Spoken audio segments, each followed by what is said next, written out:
বাড়িতে আসতেই ওরু সোজা চলে গেল নিজের রুমে। রুমে ঢুকতেই দেখতে পেল অনু ব্যালকনিতে দাঁড়িয়ে বৃষ্টি দেখছে আর মুঠোফোনে কারোর সাথে কথা বলছে। ওরু সেদিকে খুব একটা নজর দিল না, কারণ ওরু জানে ফোনের ওপাশের লোকটা কে। তাই সোজা চলে গেল ওয়াশরুমে। একটা আরামদায়ক হট বাথ শেষে চুল মুছতে মুছতে বের হয়ে দেখলো মাত্রই কথা শেষ করে রুমে এসেছে অনু। আজ রবিবার, তাই ওর পার্ট টাইম নেই। তার উপর আবহাওয়ার জন্য হসপিটালেও যেতে পারেনি সকালে, তাই তো আজ অসময়ে বাসায় আছে অনু। ওরু বেরোতেই অনু সুধা এভাবে ভিজেছিস কি করে? ওরু খাটে বসতে বসতে বলল, সে অনেক কথা পরে বলবো, তার আগে তুই বলতো আপা কৃতিক ভাইয়ের মা কোথায়? ওরু রচাচিত প্রশ্নে অনুর চোখ বড় বড় হয়ে গেল। ও সচকিত হয়ে অরুকে বলল, তুই হঠাৎ এসব কথা নিয়ে কেন পড়লি? তার উপর কৃতিক ভাই এখন বাড়িতে আছেন, উনি ওনার মায়ের নামটাও শুনতে পারেন না। ওরু মনে মনে বলল, সত্যিই কি শুনতে পারেন না? তাহলে মাকে নিয়ে কথা বলে আজ লোকটাকে ওভাবে মারলো কেন? কিরে, কি ভাবছিস? আবার বল না ওনার মা কোথায়? অনু একটু ভাবুক হয়ে বলল, আমি খুব বেশি কিছু জানি না রে ওরু। মায়ের কাছ থেকে যতটুকু শুনেছি, ওনার মা বাঙালি নন, আমেরিকান বংশোদ্ভূত কোনো বিদেশিনী। শুধু বিদেশিনী নন, শোবিজ জগতের কোনো নামকরা তারকা। যৌবনকালে কৃতিক ভাইয়ের বাবা যখন বিদেশে পড়াশোনা করতে আসেন, তখন নাকি ভালোবেসে বিয়ে করেন তারা। ওরু কৌতূহল নিয়ে শুধালো, তাহলে উনি চলে গেলেন কেন? অনু দীর্ঘশ্বাস ছেড়ে বলে, উনি ভালোবেসে বিয়ে সংসার করেছিলেন ঠিকই, কিন্তু নিজের ক্যারিয়ার কিংবা ফ্যান্সি লাইফস্টাইল কোনোটাই মায়া ছাড়তে পারেননি পরবর্তীতে। তাই খুব ছোটবেলাতেই কৃতিক ভাইয়াকে রেখে আবারও নিজ গন্তব্যে পাড়ি জমান। ওরু জ্ঞানীদের মতো মাথা দুলিয়ে বলল, ওই জন্যই কৃতিক ভাইয়া দেখতে পুরোপুরি বাঙালিদের মতো না, মনে হয় নানা বাড়ির চেহারা পেয়েছে। অনু ঠোঁট উল্টে বলল, হবে হয়তো, কিন্তু তুই হঠাৎ এসব নিয়ে পড়লি কেন? ততক্ষণে বিড়াল ছানা ডোরা এসে ওরুর পায়ের কাছে লেজ নাড়ছে। ওরু ডোরাকে কোলে নিয়ে রুম থেকে বেরিয়ে যেতে বলল, তুই থাক, আমি একটু আসছি। আরে কোথায় যাচ্ছিস? চুল থেকে পানি ঝরছে তো, আমি মুছিয়ে দিই, ঠান্ডা লেগে যাবে। পেছন থেকে হাঁক পেরে যাচ্ছে অনু, তবে ওরু আর তাতে কান দিল না, দ্রুত পায়ে এগিয়ে গেল সামনের দিকে।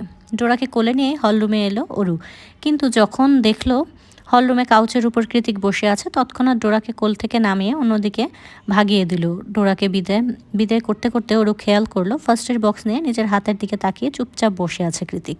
দেখে মনে হচ্ছে একটু আগেই শাওয়ার নিয়েছে। পরনে blue white combination T shirt আর 3/4। মাথার স্টাইলিশ চুলগুলো এলোমেলো হয়ে কপালে লেপ্টে আছে। একটু আগে আপার বলা কাহিনী আর কৃতিকের ক্ষতযুক্ত হাত দেখে কোথায় যেন বড্ড মায়া হলো অরুর। কেন যেন হুট করে মনে হলো কৃতিকের এমন বেপরোয়া রকচটা আর খামখেয়ালি স্বভাবগুলো নিতান্তই স্বাভাবিক। অনেকক্ষণ ধরে অরুকে তাকিয়ে থাকতে দেখে নিজের গলায় ঝোলানো তোয়ালেটা ওর মুখের উপর ছুঁড়ে মারল কৃতিক। ভ্রুকুঞ্চিত করে প্রশ্ন করলো, এভাবে তাকিয়ে আছিস কেন? আমার কি রূপ বেরিয়েছে? ওরু মুখের উপর থেকে তোয়ালেটা সরিয়ে কয়েক কদম এগিয়ে গিয়ে কৃতিকের পাশে বসে হাত বাড়িয়ে বলল, দিন, আমি ওষুধ লাগিয়ে ব্যান্ডেজ করে দিচ্ছি। তোর অনেক সাহস বেড়ে গিয়েছে ওরু, আজকাল আমাকে ভয় পাস না তাই না? তা বলতে পারেন। কৃতিকের যা বলার ইচ্ছে হয় তাই বলতে দিয়ে নিজের ছোট ছোট হাত দিয়ে ওর পুরুষালী হাতটা ধীরে ধীরে সফেদ রঙের ব্যান্ডেজে মুড়িয়ে দিতে ব্যস্ত হয়ে পড়ল ওরু। পশ্চিম আকাশে সূর্য অস্ত যাচ্ছে ধীরে ধীরে। গোধূলির আকাশ সিঁদুর রাঙা হয়ে আছে। গর্জে ওঠা সাগরের উত্তাল ঢেউ আর শঙ্খচিলের চিউ চিউ গলা ফাটানো আওয়াজ ভেসে আসছে ক্ষণে ক্ষণে। খানিক বাদে বাদে এলোমেলো বাতাসে বালু আস্তরিত সাগর কোলে ভিজে যাচ্ছে ছলা ঢেউয়ের পানিতে। মাঝে মধ্যে সেই পানি পাড় ছাপিয়ে এসে আছড়ে পড়ছে মোমের মতো ফর্সা পা দুটোতে। পায়ের সাথে সাথে চিকচিক বালুতে ভরে যাচ্ছে সুন্দর কারুকাজ করা রূপলি নুপুর জোড়া। অনু সাগরের কোল ঘেঁষে নরম বালুতে আকারে বসে খুঁটিয়ে খুঁটিয়ে হাত দিয়ে ভেজা নূপুরটা নাড়াচাড়া করছে সেই কখন থেকে। এতক্ষণ একাই বসেছিল, তবে একটু আগেই ওর পাশে ঘেঁষে বসে প্রত্যয়, হাতে দুটো বাবল টি আর জার। বাবল টি এর জার, একটা বাবল টিতে স্ট্র ঢুকিয়ে অনুর দিকে এগিয়ে দিতে দিতে প্রত্যয় বলে, এখানকার বাবল টি অনেক ফেমাস, টেস্টিড। অনু হাত বাড়িয়ে সেটা গ্রহণ করে নিঃশব্দে একটা সিপ নেয়। আসলেই মজার চাটা, কিন্তু এত বড় জারে চা কে খায় ভাবছে ওরু। নিস্তব্ধতা কাটিয়ে প্রত্যয় বলল, এবার বলুন, হঠাৎ করে এই অধমের তলব কেন করলেন? তার আগে আপনি বলুন, এত দূরে কেন নিয়ে এলেন? আমি তো স্রেফ হসপিটালের সামনে ওয়েট করতে বলেছিলাম। অনুর জবাবে প্রত্যয় হেসে বলে, আপনি কি করে ভাবলেন যে শুধুমাত্র দেখা করেই আমি ক্ষান্ত হব? প্রত্যয়ের কথার জবাবে অনু একটু ব্যথাতুর হেসে বলল, আমার জীবনটা সামনে থেকে দেখতে যতটা সহজ আর সাবলীল মনে হয়, ততটাও সহজ নয় প্রত্যয় সাহেব। হুটহাট ডেটে যাওয়া, ঘুরে বেড়ানো, দুশ্চিন্তামুক্ত হয়ে একাকী সময় কাটানো কোনোটাই আমার দ্বারা সম্ভব নয়।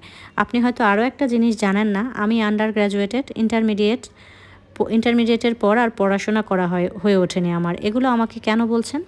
কোনো রোবটের মতো জবাব দেয়, আমি নিজেও জানি না আপনাকে কেন এসব বললাম, শুধু মনে হলো বলা উচিত। প্রত্যয় সাগরের দিকে দৃষ্টিপাত করে বলল, তার মানে আপনি বুঝতে পারেন আমি আপনার জন্য কি ফিল করি, তাই তো? অনু জবাব দিল না, বরং আগের ন্যায় মাথাটা এলিয়ে দিল দু হাঁটুর ওপর।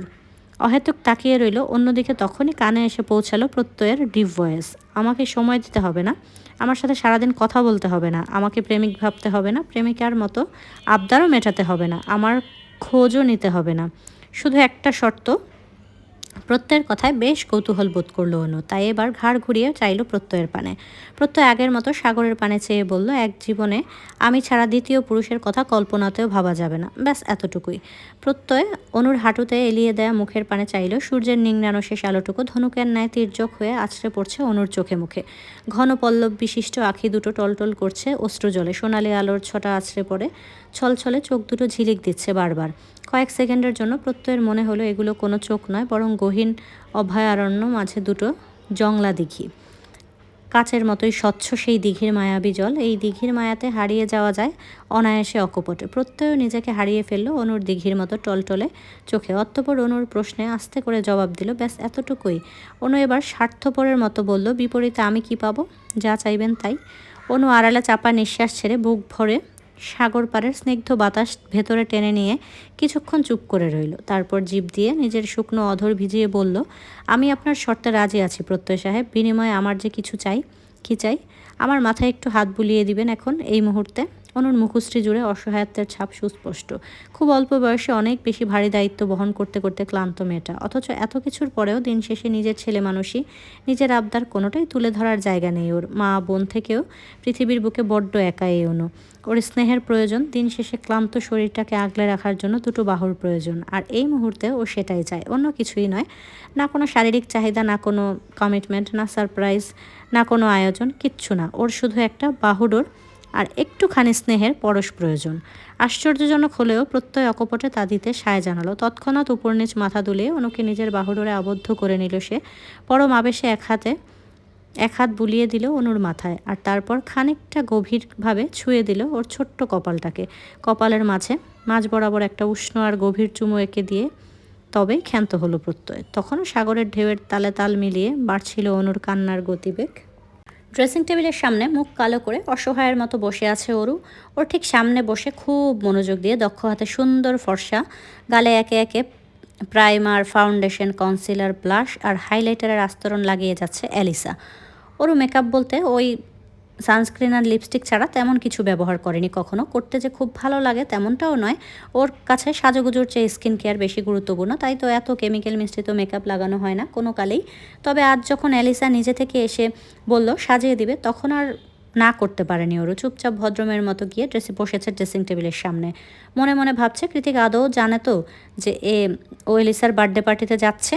এই খানিকক্ষণ আগের কথা, ভার্সিটি থেকে ফিরে মাত্রই ফ্রেশ হয়ে বেরিয়েছিল অরু। বাড়িতে আপাতত কৃতিক অনু কেউই নেই। অনু আজকাল দেরি করে ফিরলে অরু তেমন একটা ভাবে না, কারণ ওর দৃঢ় বিশ্বাস প্রত্যয় ভাইয়া অনুকে ঠিক দেখে রাখবে, কোনো অযাচিত বিপদে পড়তেই দেবে না। আর কৃতিকের চিন্তা করে লাভ নেই, সে তো কখন ফেরে আবার কখন বেরিয়ে যায় তার কোনো হদিসই জানে না ওরও। কেউ নেই দেখে ওরও একাই কিছু একটা সহজে বানিয়ে খাবে বলে কিচেনে পা বাড়িয়েছিল কেবল। ঠিক তখনই আগমন ঘটে এলিসার। ভেতরে এসে এলিসা জানায় আজ তার জন্মদিন। অরু সম্মোহনী হাসি দিয়ে জন্মদিনের শুভেচ্ছা জানালে এলিসা বলে ও অরুকেই নিতে এসেছে। অর্ণব নাকি এলিসার জন্য ছোটোখাটো একটা পার্টির অ্যারেঞ্জ করেছে। অর্ণব পার্টি অ্যারেঞ্জ করেছে কথাটা মাথায় আসতে খানিকক্ষণ আগের ভাবনা থেকে বেরিয়ে এসে চট করে এলিসাকে প্রশ্ন করে বসে অরু, অর্ণব ভাইয়া তোমাকে পছন্দ করে তাই না আপু? অরুকে খুব যত্ন করে আইশ্যাডো লাগিয়ে দিতে দিতে এলিসা বলে, পছন্দ টছন্দ কিছুই না, পাগলটা হুদায় আমার পেছনে পড়ে আছে। পছন্দ করে দেখেই পিছনে পড়ে আছে আপু। আর তাছাড়া তোমার মতো সুন্দরী মেয়েকে কে না পছন্দ করে? তুমি আমার থেকে কোনো অংশে কম নও অরু, বরং অনেকটা বেশি। তুমি ন্যাচারাল বিউটি, আর আমি তো সবসময় মেকআপে ঢেকে থাকি। তাছাড়া তোমার চুল দেখেই তোমার স্বামী তোমার প্রেমে পড়ে যাবে, ড্যাম শিওর। ওর লাজুক হেসে বলে, আফসোস কেউ পড়লো না।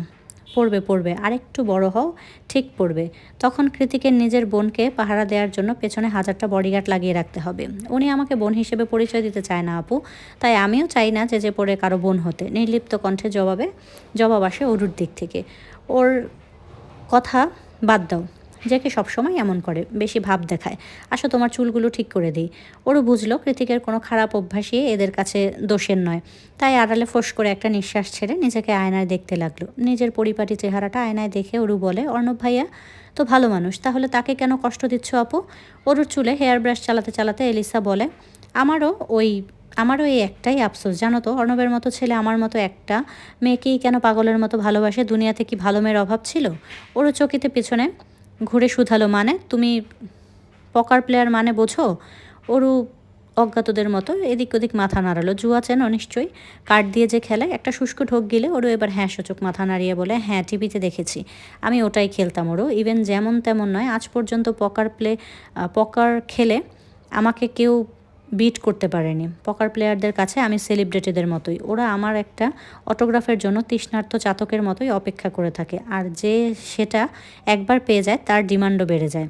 ওরও পেছনে ঘুরে এলিসার হাত ধরে বলল, আপু এটা তো খারাপ কাজ, তাহলে বেরিয়ে কেন আসছো না? এলিসা জোরপূর্বক হেসে দেয়। আমি ছাড়তে চাইলেও এই বিভীষিকাময় খেলার জগৎ আমার পিছু ছাড়ছে না। ওরু লাল নীল সবুজ আলোয় ঝিকঝিক করছে পুরো হলরুমটা। কিছু কিছু নজর কাড়া লাইট সফট মিউজিকের তালে তালে জ্বলছে, আবার নিভছে। আর্টিফিশিয়াল বেবি পিঙ্ক কালারের থিমটা ভালোই মানিয়েছে লাইটিংয়ের সাথে। এক কথায় চোখ ধাঁধানো ব্যাপার।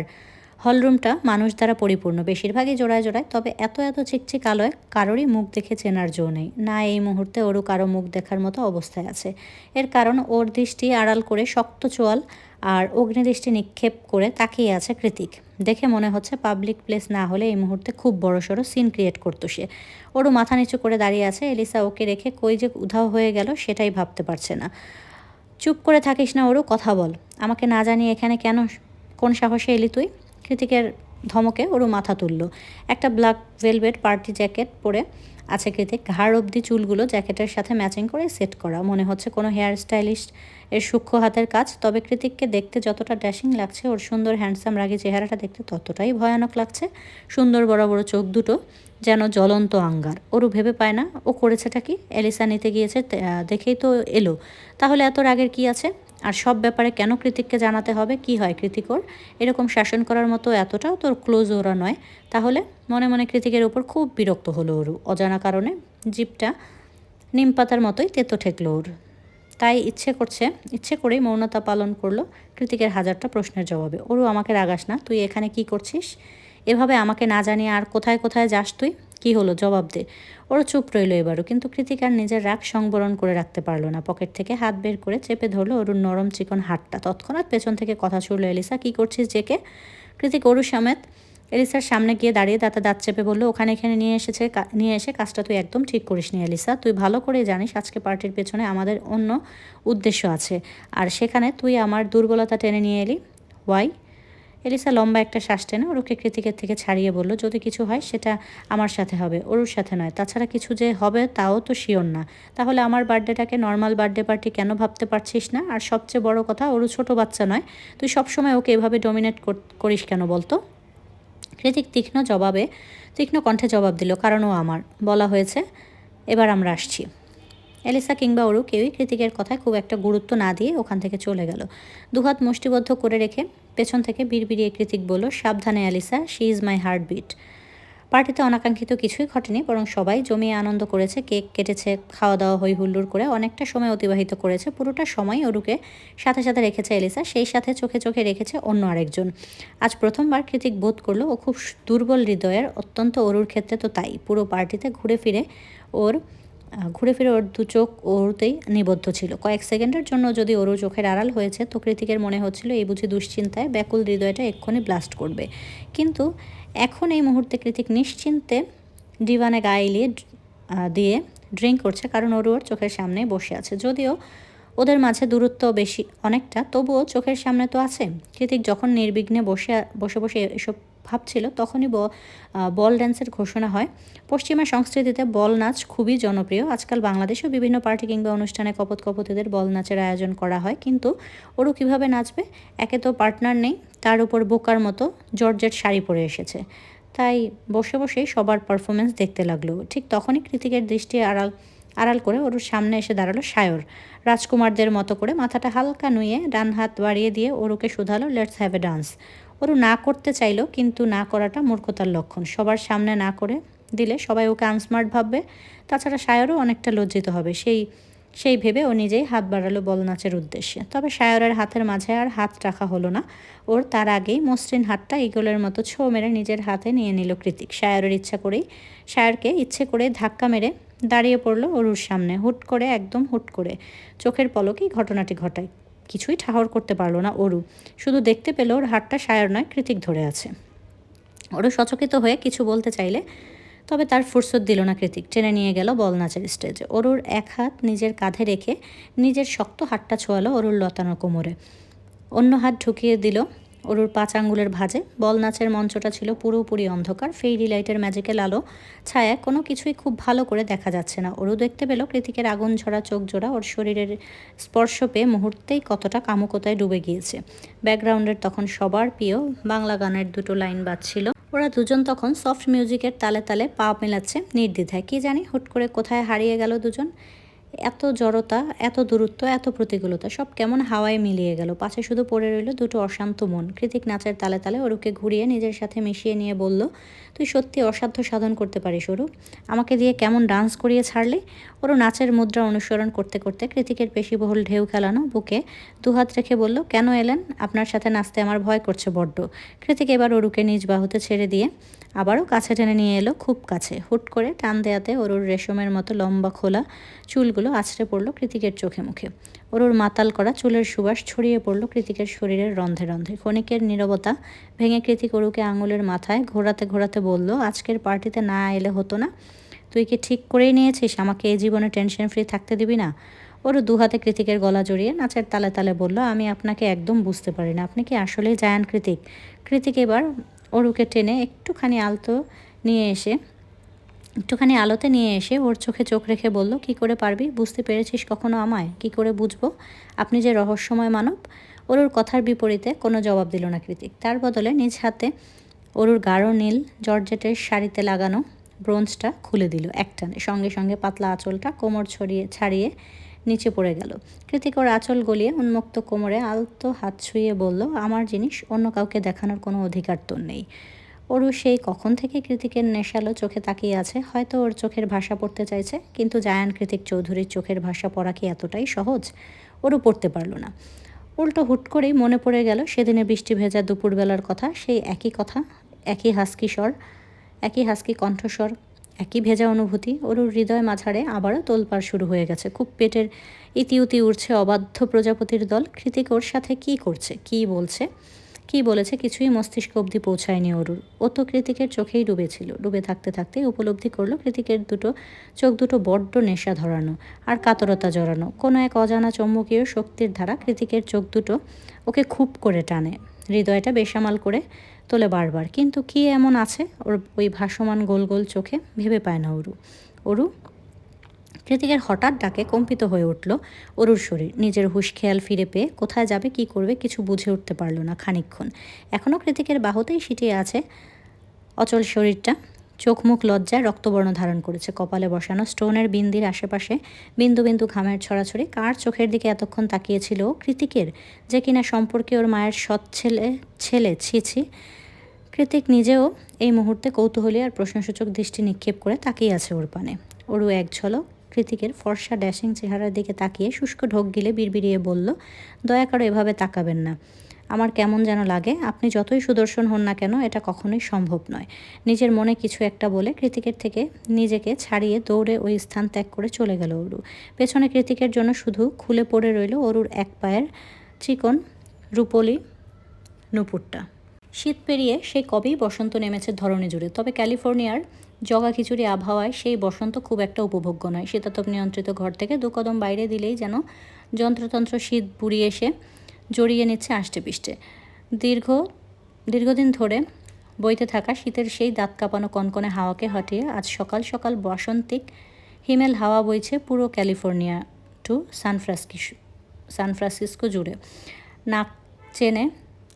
নাক টেনে বুক ভরে বাতাস নিলে মনে একটা শহুরে জনবহুল স্টেট থেকে আসা কোনো দূষিত বাতাস নয়, বরং প্রশান্ত মহাসাগরে ছাপিয়ে আসা বিশুদ্ধ দক্ষিণা বাতাস। বাতাসের তালে তাল মিলিয়ে ভেসে আসছে চেরি ব্লসমের দারুণ মিষ্টি সুবাস। হাইওয়েজ বা জনবহুল কোনো ফুটপাত কিংবা নামি দামি কর্পোরেট অফিস, চেরি ব্লসমের কারণে আজকাল সব জায়গাতেই কেমন ফুলের বাগান মনে হয়। বছর 3 আগে কেনা কৃতিকের ডুপ্লেক্স বাড়িটার ফ্রন্ট ইয়ার্ডেও দুটো চেরি ব্লসমের গাছ রয়েছে। কালো ফ্রেঞ্চ গেটের দুই ধারে পাহারাদারদের মতোই সর্বক্ষণ পাহারায় দাঁড়িয়ে তারা। বসন্ত হাওয়ার দরুন চেরি ব্লসমের ভারে কেমন নুয়ে পড়েছে গাছ দুটো।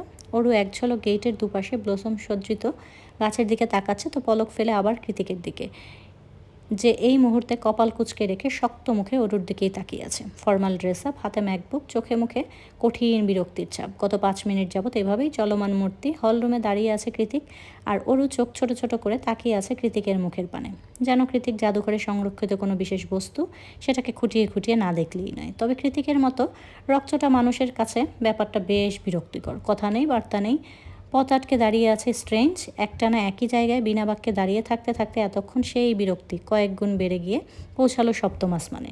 কৃতিক নিজের তীক্ষ্ণ চোয়াল আরও খানিকটা তীক্ষ্ণতা ধারণ করে বলল, সেই কখন থেকে পথ আটকে খাম্বার মতো দাঁড়িয়ে আছিস, কী সমস্যা? চোখে কয়েকবার পলক ফেলে ঢকাত করে একটা শুকনো ঢোক গিলে ওরু সুধায়, ভাবছি আপনি কি আসলেই কালকের সেই মানুষটা যে ওভাবে বল নাচ? Shut up! কৃতিকের ধমকে ওরুর কথা মাঝপথেই আটকে গেল। আমি বয়সে তোর থেকে কত বড় তা খেয়াল না রেখে যা মুখে আসছে তাই বলে দিচ্ছিস, স্টুপিড একটা। ধমক খেয়ে ওরু মুখ কাচুমাচু করে বলল, আপনি বড় সে তো আমিও জানি, আর তাই তো আরও বেশি আশ্চর্য হচ্ছি। কালকের আপনাকে তো আমি চিনতেই পারছিলাম না, জানেন? কেমন কেমন যেন লাগছিল আপনাকে। আর ওই চোখগুলো! ওর হাত উঁচিয়ে কৃতিকের চোখে ইশারা করতেই কৃতিক ওর হাতটা খপ করে ধরে ফেলে। তারপর গমগমে আওয়াজে বলে, জ্বরটা এখনও আছে তাই ভুলভাল বকছিস, আজ আর ভার্সিটি যেতে হবে না। ওরু নিজ ভ্রুকুঞ্চিত করে ফেললো, সঙ্গে সঙ্গে মুখে বিরক্তির ছাপ টেনে কৃতিকের আদেশের ঘোর বিরোধিতা করে বলল, ভার্সিটি যাব না মানে? দেখছেন সকাল সকাল রেডি হয়ে বেরিয়েছি, তাও বলছেন ভার্সিটিতে যাব না? তোর শরীরটা ভালো নেই তাই বলছি, নয়তো তুই কোথায় যাবি না যাবি সেসবে আমার বিন্দুমাত্র আগ্রহ নেই। ওরও নিজের গলায় হাত ছুঁয়ে বলল, এতটুকু জ্বরে কিছু হবে না, সরুন তো, আমি ভার্সিটি যাব। আজ নিখিল ভাইয়ের সাথে ট্যুরের ব্যাপারে দরকারি কথা বলার আছে। তপ্ত গালে খড়খড়ে হাতের শক্ত চাপ অনুভব করতেই ওরুর কথা মাঝপথেই আটকে গেল। কৃতিকের হঠাৎ আক্রমণে সস্থান থেকে কয়েক কদম পিছিয়ে ওরুর পিঠ গিয়ে ঠেকল কাছে লাগানো প্রশস্ত দেয়ালের। কৃতিক এমনভাবে চোয়াল চেপে ধরেছে যেন মনে হচ্ছে এখনই গাল ফেটে রক্ত বেরিয়ে আসবে। কৃতিক নিজ হাতের বাঁধন ঢিলে না করেই রুষ্ট কণ্ঠে বলল, আমি বলেছি না তার মানে নাই। কথার উপর পাল্টা যুক্তি আমার একদম পছন্দ নয় ওরু। একদিন একটু নরম বিহেভিয়ার দেখেছিস বলে এই না যে আমি প্রতিদিন সেটা কন্টিনিউ করব। এখন যেটা দেখেছিস এটাই আমি, রুড, উগ্র, বেপরোয়া। আর এই রুড মানুষটাকেই সারা জীবন সহ্য করতে হবে তোকে। And this is my second time warning. Next time আর ওয়ার্নিং দিতে আসবো না, ডিরেক্ট অ্যাকশন নেব, মার্ক মাই ওয়ার্ড। ওর মুখ থেকে অস্পষ্ট সুরে কথা বেরোলো, এতক্ষণ লাগছে আমার। কৃতিকের হঠাৎ প্রতিক্রিয়াটা ভেতর থেকে এসেছিল, তাই নিজেও বুঝতে পারেনি ওরুকে নিজ হাত আর কথার দ্বারা ঠিক কতটা ব্যথা দিচ্ছে। তবে খানিকক্ষণ আগে ওরুর বলা লাগছে আমার কথাটাই যথেষ্ট ছিল কৃতিকের গর্জে ওঠা শীতল জলের ছাড় দেওয়ার জন্য। কৃতিক নীরবে ওরুর গালটা ছেড়ে দিতেই ওরু নিজের নরম গাল দুটোতে হাত বুলাতে বুলাতে বিরক্ত সুরে অস্ফুটে বলল, সারা জীবন তো দূরে থাক, উপরওয়ালার ইচ্ছায় মা সুস্থ হয়ে গেলে আপনার মতো মানুষের সাথে এক ছাদের তলায়, তারপর আর এক মুহূর্তও নয়। ওরুর বিড়বিড়িয়ে বলা বাক্যটা কৃতিক খুব ভালোভাবেই শুনলো। অতঃপর নিজ পকেটে দুহাত গুজে রেখে শটান দাঁড়িয়ে ঘাড়টা একটু কাত করে জবাব দিল, বিলিভ মি ওরু, তুই শুধু আমার সাথে এক ছাদে নয়, আমার আরও অনেক কিছু শেয়ার করবি, তাও নিজ ইচ্ছায়, আই সোয়ার। ওরু এবার আর মুখে কোনো কথাই উচ্চারণ করলো না, বরং মনে মনে বলল, এই জীবনে অন্তত তা হবে না, মা সুস্থ হয়ে গেলে দেশে ফিরে যাব আমরা। তারপর আপনি আর আপনার বোরিং জীবন দুটোর হাত থেকে রেহাই পাবো আমি আর আপা। ওরও এখনও দাঁড়িয়ে আছে দেখে কৃতিক বলল, এবার পথ ছাড়, নয়তো কাঁধে তুলে গেটের বাইরে ফেলে রেখে আসবো। ওরও তৎক্ষণাৎ সরে দাঁড়ায়। ওর সরতেই কৃতিক গটগট পায়ে দরজা খুলে বেরিয়ে যায়। যাওয়ার আগে শেষবারের মতো পেছনে তাকিয়ে ওর উদ্দেশ্যে বলে, take some rest, you are weak. Varsity যেতে দেয়নি দেখে ওরু মেজাজ এমনিতেই সপ্তম আসমানে চড়েছিল। কৃতিকের দরদি কথায় তাতে যেন আগুনে ঘি ঢালার উপক্রম হলো। ও তেতিয়ে উঠে বলল, মোটেই আমি উইক না, বুঝেছেন? মেয়ে মানুষ বলে এত সস্তা ভাববেন না। লাগতে আসলে আপনাকেও দুহাতে তুলে গেটের বাইরে ফেলার ক্ষমতা আমি রাখি। কৃতিক পেছনে না তাকিয়ে চোখের উপর সানগ্লাস বসাতে বসাতে বিড়বিড়িয়ে বলল, সময় হলে সে ক্ষমতা নিশ্চয়ই দেখব যান। কথাটা বলার সময় কৃতিকের ঠোঁটের কোণে দৃশ্যমান ছিল সেই মনোমুগ্ধকর বাঁকা হাসি। দুপুর গড়িয়ে বিকেল হয়েছে। সকালের পর থেকে ওর জ্বরটা বেড়েছে দ্বিগুণ, অথচ পুরো বাড়িতে কেউ নেই। কী করে থাকবে? অনু ডাক্তারের আর্জেন্ট কলে সেই সকাল থেকে হসপিটালের উদ্দেশ্যে বেরিয়েছে, এখনও ফেরার নাম নেই। আর কৃতিকের থাকা না থাকার অরুর জন্য সমান কথা। কারণ আর যাই হোক, অরু জ্বরে জ্ঞান হারিয়ে পড়ে থাকলেও কৃতিকের মতো মানুষ অন্তত ওকে সেবা করতে আসবে না নিশ্চয়ই। সেই সকাল থেকে হলরুমের কাউচে কমফোর্টার মুড়ি দিয়ে শুয়ে আছে অরু। শরীরের প্রচণ্ড দাবদাহে সারাদিনে কিছু খাওয়ার ইচ্ছে হয়নি আর।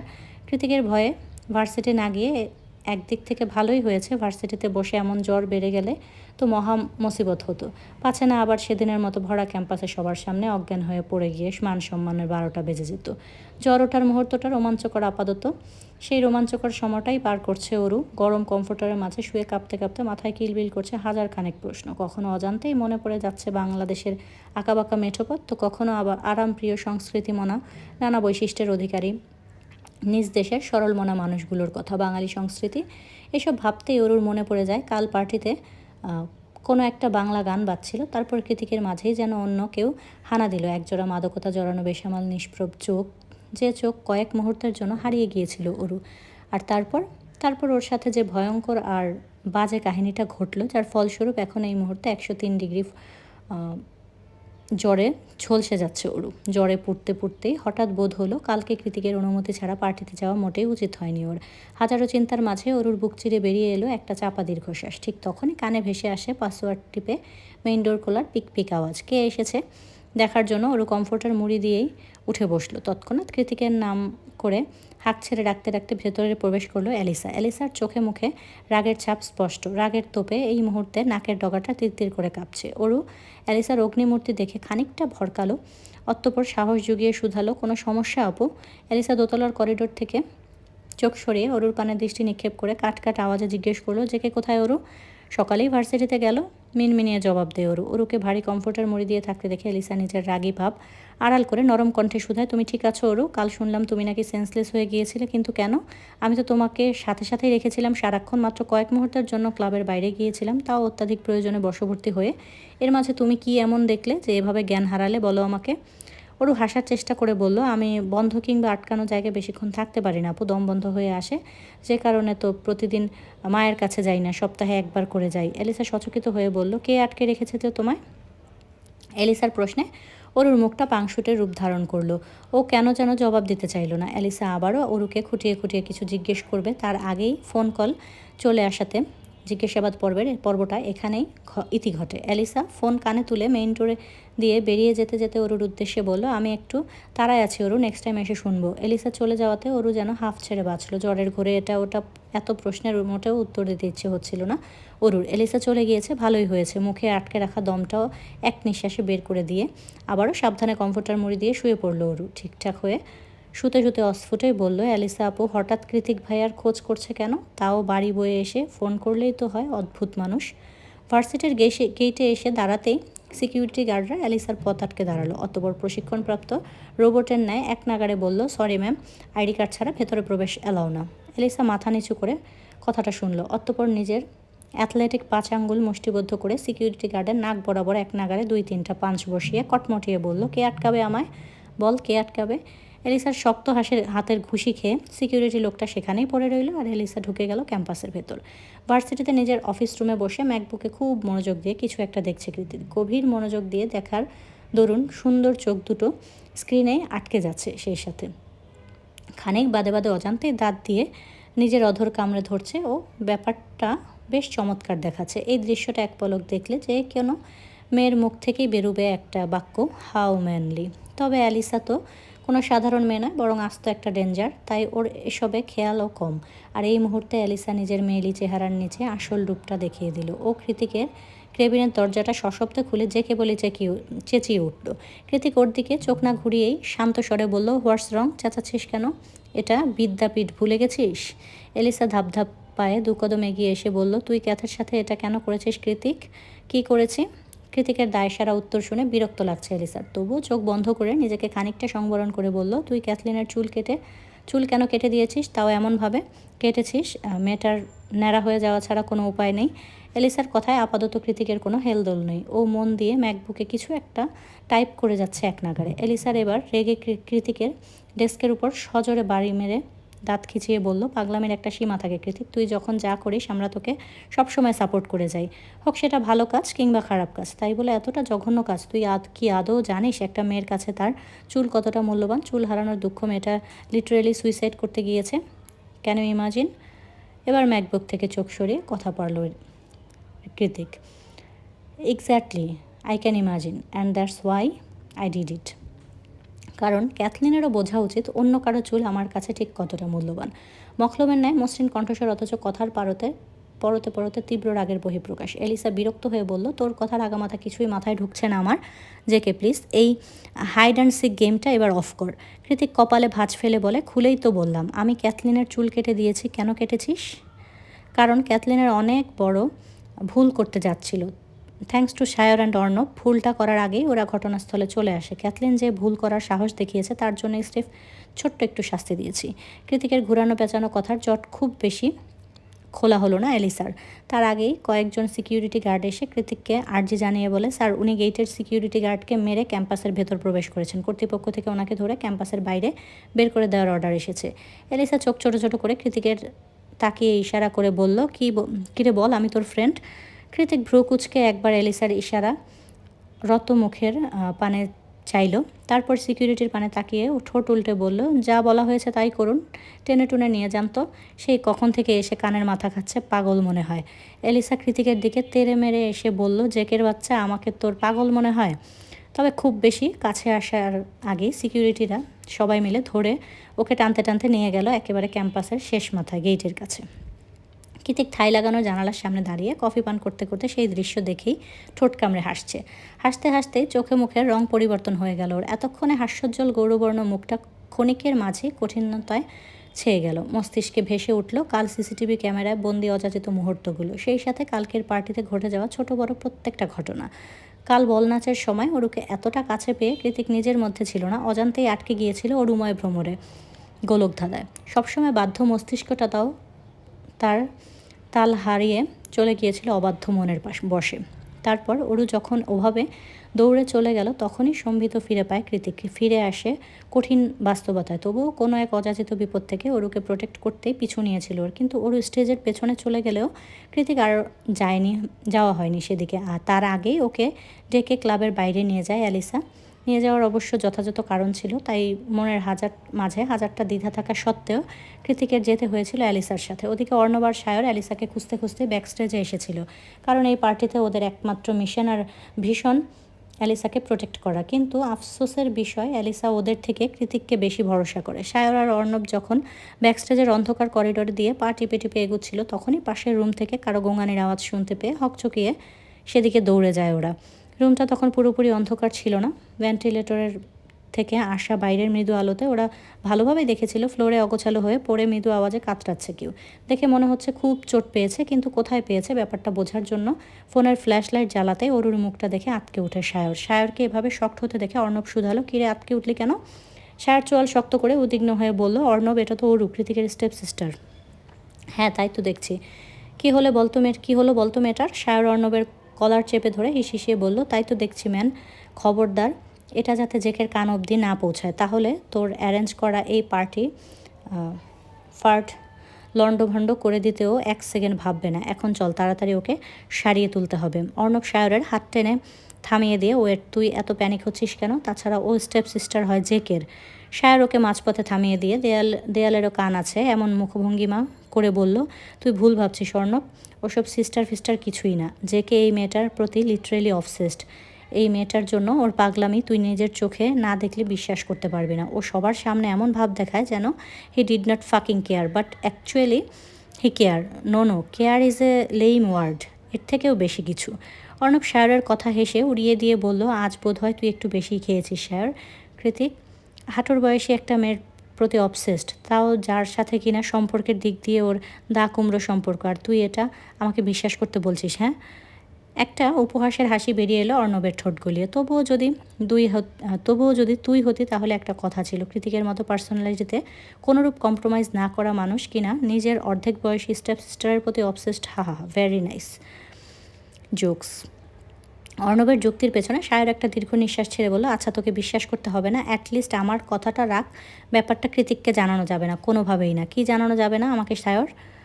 পেছনের দরজা থেকে কৃতিকের চমৎকার পুরুষালী কণ্ঠস্বর ভেসে আসতে সায়রের চোখ বেরিয়ে আসার উপক্রম। আড়ালে শুকনো ঢোক গিলে সায়র শুধালো, যে তুই এখানে হঠাৎ? কৃতিক এগিয়ে আসতে আসতে জবাব দিল, একজনকে খুঁজছি। অর্ণব সায়র শর্ত, কে পড়ে আছে ওখানে? এতক্ষণ সায়রের কথায় মজা নিল, এখন কেন যেন অর্ণবেরও একটু একটু সন্দেহ হচ্ছে, তাই ও নিঃশব্দে সরে গেল। অর্ণব সরতেই অরুর মলিন অবচেতন মুখটা দৃশ্যগত হলো কৃতিকের। খানিকক্ষণ আগে একটু একটু কাতরালেও এখন পুরোপুরি নিস্তব্ধ অরু। মায়াবী কোমল গোলগাল মুখটায় ফ্যাকাশে ছাপ সুস্পষ্ট। কৃতিক টু শব্দ না করে চুপচাপ এগিয়ে গিয়ে আলগোছে কোলে তুলে নিল অরুর তুলতুলে নরম আশার শরীরটাকে। অর্ণব সায়র কেউই কৃতিকের নিস্তব্ধতা নিতে পারছে না, এ যেন ঝড়ের পূর্ব লক্ষণ। কে করেছে এটা? কৃতিকের আওয়াজ পেয়ে স্বস্তির নিঃশ্বাস ছেড়ে সায়র জবাব দিল, জানি না, হঠাৎ কারো গোঙানির আওয়াজ পেয়ে ছুটে এলাম, এসে দেখলাম অরুকে। কৃতিক অরুকে নিয়ে ওই রুম ত্যাগ করতে করতে ক্রুষ্ট কণ্ঠে অর্ণবকে আদেশ করার মতোই বলল, 5 মিনিটের মধ্যে সিসিটিভি ফুটেজগুলো সেন্ড করবি আমাকে, কোনো অন্ধকার রুমের ফুটেজও যাতে বাদ না পড়ে। ঘড়ির কাঁটা তখন 11টার ঘরে ছুঁই ছুঁই। বাইরের হাড় কাঁপানো ঠান্ডা, রাস্তাটা পুরোপুরি নিস্তব্ধতায় ছেয়ে আছে। একে একে সোডিয়ামের নিয়ন আলো পেছনে ফেলে সামনে এগুচ্ছে কৃতিকের কালো রঙা মার্সিডিসটা। নিজের ড্রাইভিং সিটে বসে খুব সাবধানে প্যাসেঞ্জার সিটে অরুকে বসিয়ে সিট বেল্ট লাগিয়ে দিয়েছে কৃতিক। মাথাটা সাবধানে রেখে দিয়েছে গাড়ির ব্যাক সিটে, যাতে অরুর কোনোরূপ কষ্ট না হয়। তাই হাইওয়ে রাস্তাতেও খুব অল্প স্পিডে ড্রাইভ করছে কৃতিক, কিন্তু ভেতরের কুণ্ডলি পাকানো ক্রোধের তোপে বারবার নিজের অজান্তেই সেই স্পিড বেড়ে যাচ্ছে দ্বিগুণ। পরক্ষণেই অরুর মলিন অবচেতন মায়া মায়া মুখের পানে তাকিয়ে সেই স্পিড কমিয়ে আনছে পুনরায়। এমনভাবেই মেজাজের তারতম্য চলছিল পুরো রাস্তা জুড়ে। কিন্তু হঠাৎ করেই ফোনের প্রাইভেট আওয়াজ পেয়ে পুরোপুরি গাড়ি থামিয়ে দিল কৃতিক। অতঃপর ব্লুটুথ কানে লাগিয়ে ফোনের ভিডিওস চেক করতে করতে বলল, হ্যাঁ বল অর্ণব। অর্ণব ক্ষীণ আওয়াজে বলল, বলছি যে কাজটা করেছে তার সাথে কি করবি? কৃতিকের ফোনে ততক্ষণে আসল কালপিটের চেহারা ভেসে উঠেছে। তাকে তার কাজের পারিশ্রমিক দেব। চোয়াল শক্ত করে কথার জবাব দিয়ে কল কেটে ভিডিওতে মনোযোগ দিল কৃতিক, যেখানে স্পষ্ট দেখা যাচ্ছে ক্যাথলিনের মুখের সামনে ফ্ল্যাশ লাইট জ্বালানো।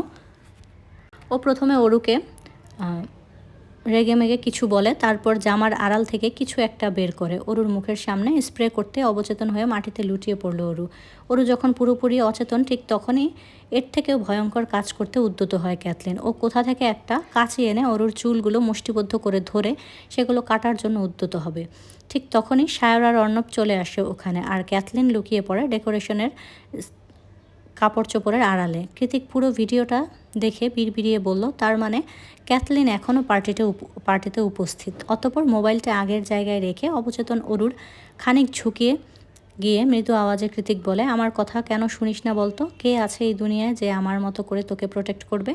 ভেতর থেকে দীর্ঘশ্বাসটা বের করে দিয়ে কৃতিক অরুর মুখটা তীক্ষ্ণ চোখে খুব কাছ থেকে পরখ করে বলে, I am sorry heartbeat, but I will take revenge. গতকাল রাতের কথা ভাবতে ভাবতে কখন যে হাতের কফিটা শেষ হয়ে গিয়েছে টের পায়নি কৃতিক, কিন্তু যখন টের পেল মগটা পুরোপুরি খালি হয়ে গিয়েছে, তখনও কফিহীন চ্যাটচ্যাটে মগটার দিকে তাকিয়ে কপট হেসে বলল, সরি ক্যাথলিন, তুমি আমার বেস্ট ফ্রেন্ডের কাজিন, কিন্তু তুমি তো খুব বড় ভুল করেছো। আমার দুর্বলতায় হাত দিয়ে ফেলেছো, তাই ছোটোখাটো শাস্তি তো তোমাকে পেতেই হতো। কৃতিক যে নিজ কথা শেষ করে সিরামিকের কফির মগটা আস্তে করে ফেলে দিল মেঝেতে। সঙ্গে সঙ্গে বিকট ঝনঝনে আওয়াজে মুখরিত হলো পুরো অফিস রুম।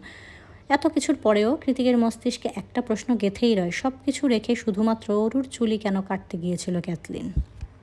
দিনের অন্তিম প্রহর চলমান, সূর্য পশ্চিম আকাশে মিলিয়ে গিয়েছে সেই কবে, তাও শুকনো সোনালি মিয়ে যাওয়া আলোর ছটা দেখে মনে হয় রাত নামেনি, এখনও সন্ধ্যাবেলাতেই আটকে আছে প্রকৃতি। পশ্চিম আকাশের সূর্যের শেষ আলোটুকু হানা দিলেও পূব আকাশের ঠিক তার বিপরীত, সেথায় ঘন কালো মেঘ গুড়গুড় করছে। এক পলক তাকালে মনে হয় এখনই তুফান ধেয়ে আসবে। ভোর সন্ধ্যাবেলা মেঘমল্লার গুড়গুড়ি আর দমকা হাওয়ার পেছনে ফেলে বাসায় ফিরেছে কৃতিক। সাধারণত সপ্তাহে 3 দিন ইকোনমিক্সের উপর ক্লাস থাকে কৃতিকের, এছাড়া বাকিটা সময় পাহাড়ি দুর্গম কোনো রাস্তায় বাইক রাইডিং নয়তো অন্ধকার রুমে শুয়ে বসে অডিও বুক শুনে কাটিয়ে দেয় ও। নিজের একঘেয়ে জীবনটা বড়ই অপ্রীতিকর। কৃতিকের কাছে মাঝে মধ্যেই মনে হয় এমন জীবন থাকার চেয়ে না থাকাই শ্রেয়। সোনার চামচ মুখে নিয়ে বিত্তশালী পরিবারে জন্ম নেওয়া কৃতিকের আশেপাশের মানুষের অভাব ছিল না কোনো কালেই, তবুও সে ছিল চিরচারিত একা। এত টাকা পয়সা, ব্যাংক ব্যালেন্স, ক্ষমতা সব কিছুই ওর কাছে মূল্যহীন ছিল বরাবরই। বুঝ হবার পর থেকে কোনোদিন কোনো আবদার অপূর্ণ থাকেনি কৃতিকের, সেটা হোক ন্যায় আবদার কিংবা অন্যায়। এই সোনায় মোড়ানো জীবনে কৃতিক অজন্ম যেটা পায়নি সেটা হলো ভালোবাসা, আদর, স্নেহ আর পরিবার নামক অদৃশ্য বন্ধন, যার দরুন ছোট থেকেই নরম হৃদয়ে তৈরি হওয়ার জন্য সকল উপকরণ সর্বসেবা বাদ দিয়ে স্কুল কলেজ ভার্সিটি সবখানে তৈরি করেছে নিজের ক্ষমতার নেতৃত্বের প্রভাব। নেতৃত্ব আর কর্তৃত্বের মাঝে রক্ত মাংসের হৃদয়টা কবে যে পাথর রূপ ধারণ করেছে তা টের পায়নি কৃতিক। ঢাকা দক্ষিণের প্রাক্তন মেয়র, তার উপর বর্তমান মন্ত্রী জামশেদ জায়ান চৌধুরীর একমাত্র ছেলে জায়ান কৃতিক চৌধুরী। পাবলিক ভার্সিটির বাঘা বাঘা ছাত্র নেতা থেকে শুরু করে এলাকার ছোট বড় পাতি নেতা সবাই সমীহ করে চলতো নর্থ সাউথে পড়া অবাঙ্গালি চেহারার কৃতিককে। পুরান ঢাকার অলিতে গলিতে যে কোনো চায়ের আড্ডা কিংবা মিছিল মিটিংয়ে কৃতিকের নাম ছিল সবার মুখে। দিন আর রাত নেই, মারামারি কাটাকাটি মিছিল মিটিং থেকে শুরু করে সব কিছুতেই কৃতিকের এক ইশারায় সবাই তৎক্ষণাৎ হাজির হতো বিনা বাক্যে। সে সবসময় পুরান ঢাকার রাস্তাঘাটে সবাই একই বলি আওড়াতো, জামশেদ জাওয়ানের বডিগার্ডের দরকার নেই, তার ছেলে একাই 100। একটা অপারগ অনিশ্চিত হৃদয় নিংড়ানো অদম্য কষ্টকে হঠাতে হৃদয়টাকে পাথর বানিয়ে নেতৃত্বের জয় জয়কারে তখনও ভালোই ছিল কৃতিক। উঠতে বসতে দলের লোকদের ভালো মন্দ খেয়াল রাখতে সময় কেটে যেত ওর। কিন্তু 8 বছর আগে হঠাৎ করে হৃদয়ে অরুর আগমন, আর অরুর সাথে করা সেই ছোট্ট একটা ভুলের জন্য সব ছাড়তে হয়েছিল ওকে। নিজের বাড়ি, নিজের দেশ, নিজের কর্তৃত্ব, নিজের দল, নিজের লোক, সব কিছু ছেড়ে 1000 মাইল দূরে এসে ধরাবাধাহীন কৃতিককে বন্দী হতে হয়েছিল আমেরিকার মতো নিয়মতান্ত্রিক সমাজে। তখন থেকেই মানুষের উপর কৃতিকের চরম বিরক্তি। তখন থেকেই ওর কাছে ভালোবাসা মানেই স্বার্থ হাসিল। স্বার্থের পৃথিবীতে নিঃস্বার্থ ভালোবেসে বুকে টেনে নেওয়ার মানুষের উপস্থিতি কল্পনা বই কি কিছুই না। প্রথম দিকে আমেরিকার দিনগুলো কৃতিকের জন্য ছিল ভয়ঙ্কর, কষ্টদায়ক আর বিভৎস। যে কৃতিক ডানে বামে পেছনে মানুষ ছাড়া একদম বাইরে পা বাড়াতো না, সে নিজের জন্য একটা হাউসমেট কিংবা সার্ভেন্ট পর্যন্ত নিয়োগ দেয়নি। আমেরিকা আসার পরেই যোগাযোগ ছিন্ন করেছে দেশের প্রত্যেকটা মানুষ, প্রত্যেকটা শুভাকাঙ্ক্ষীর সাথে, এমনকি নিজের বাবার সাথেও। দিনের পর দিন না খেয়ে কক্ষবন্দি দুর্বিষহ জীবন কাটিয়েছে ও। এভাবে দিন মাস যেতে যেতে একটা পর্যায়ে এসে উগ্রতার সীমা ছাড়িয়ে যেতে থাকে কৃতিক। হুট করে রেগে যাওয়া, যাকে তাকে একটুতেই আঘাত করে বসা, দিগ্ভ্রান্তের মতো বাইক রাইড করা থেকে শুরু করে নিজেই নিজের হাত কাটা কি করেনি ও। কৃতিক যখন নিজেই নিজের জন্য অনিরাপদ হয়ে পড়ে তখনই এঞ্জেলের মতো আবির্ভাব ঘটে ওরই মতো ছন্ন ছাড়া আরও 3 জন মানুষের। তাদের জীবনেও ভালোবাসার বড্ড অভাব, এক একজনের জীবন যেন এক একটা ট্র্যাজেডি। অ্যালিসা, অর্ণব আর সায়র পরক্ষণেই সাইক্রেটিসের পরামর্শে একটু একটু করে স্বাভাবিক করে তোলেন কৃতিককে। ওর জন্যই তো কৃতিকের হাউস পাসওয়ার্ড প্রতিবার হ্যাক করে ওরা। আর সাইক্রেটিসের পরামর্শ মতেই প্রত্যেক উইকেন্ডে একজন না একজন চলে আসে জনমানবহীন শুনশান এই শহরতলিতে। আর অরু, সে তো তখন খুব ছোট। কৃতিকের পুরুষালী হৃদয়ে হঠাৎ করে জন্মানো অজানো মায়া, ভালোবাসার অজানা অনুভূতি, অজানা আসক্তি কিছুই ওর বোধগম্য নয় তখন। তবুও কৃতিকের অরুর উপর অবকাশ, রাগ, জিদ আর অভিমানের ছড়াছড়ি। 8 বছর পরে এসেও না ও অরুকে ভুলতে পেরেছে আর না নিজের রাগটা অরুর উপর ঠিকভাবে প্রয়োগ করতে পেরেছে। এত বছর পর আবার আটকা পড়েছে বহুদূরে ফেলে রেখে আসা সেই পুরনো মায়াডোরে।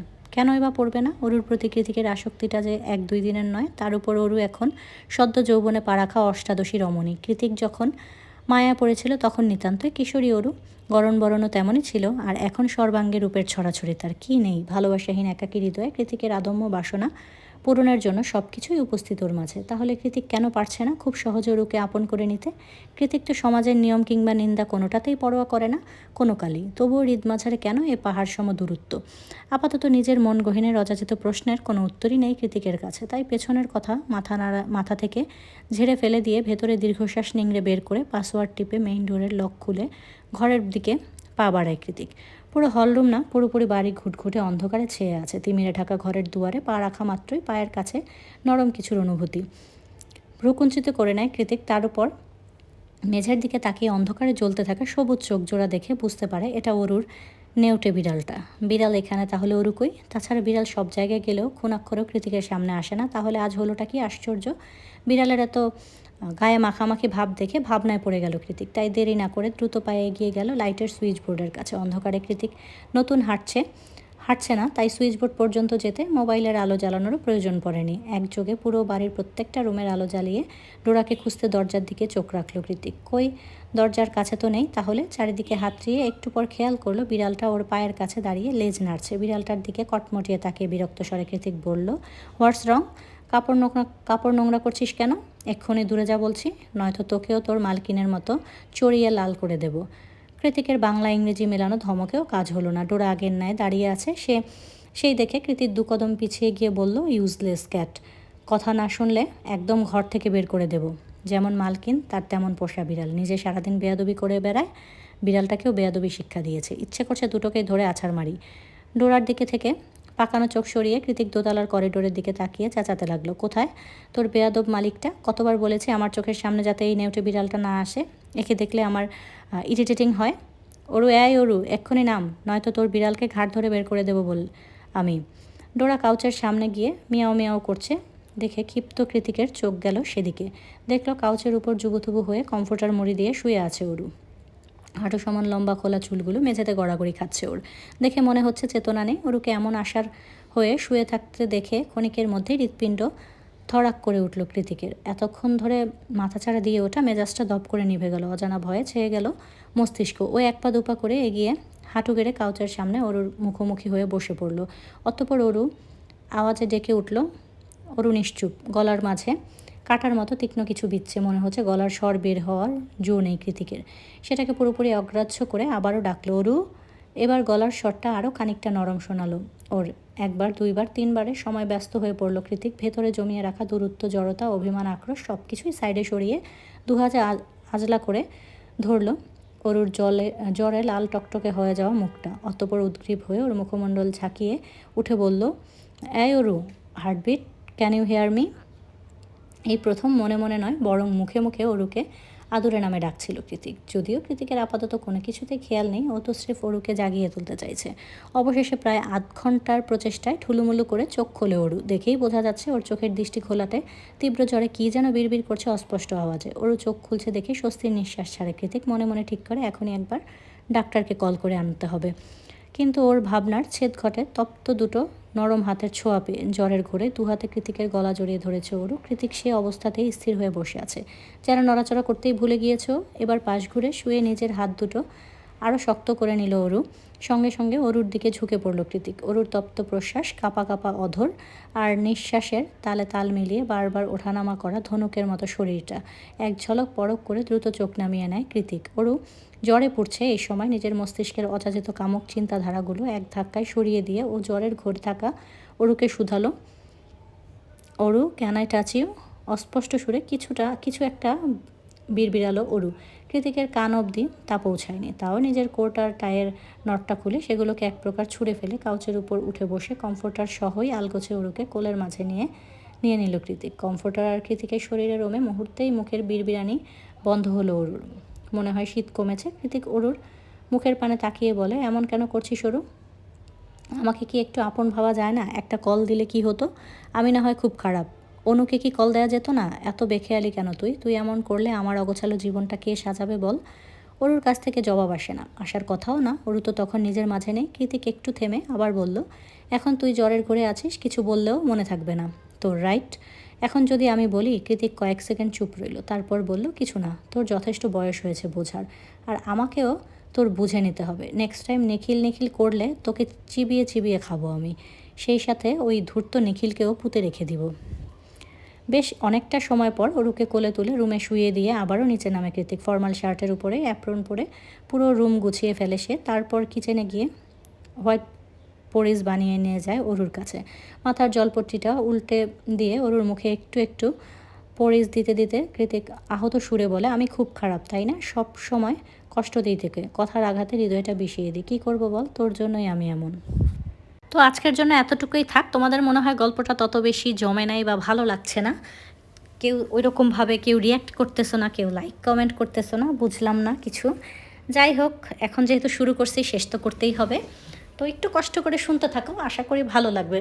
তো আজকের জন্য এতটুকুই থাক। সবাই ভালো থেকো, সুস্থ থেকো। আল্লাহ হাফেজ, শুভরাত্রি।